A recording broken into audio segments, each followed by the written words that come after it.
Maliya Hatina પાણીધરા પાટીએ national highway પર રાજકોટથી સોમનાથ તરફ જતી ફોર વ્હીલને આડે રસ્તા પર રખડતા પશુ ઉતરતા અકસ્માત નડ્યો હતો।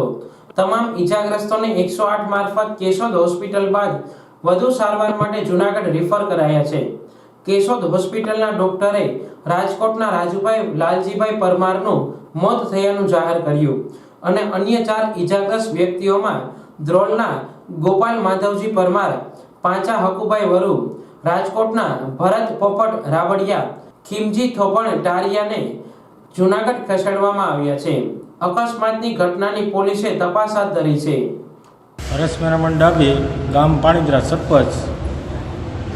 ઘટના એવી બનેલી કે સ્કોર્પિયો ગાડી પલટી મારવાથી ઈજાગ્રસ્ત માણસો હતા એને દવાખાને સિવિલ હોસ્પિટલે લઈ આવ્યા ને બીજા 4 સિવિલ હોસ્પિટલ જૂનાગઢ રિફેર કર્યા ને એક ભાઈની ઘટના બની તો શું એને કંઈ અકસ્માતમાં શું નડતર રૂપમાં ઢોરનું નડતર રૂપ છે।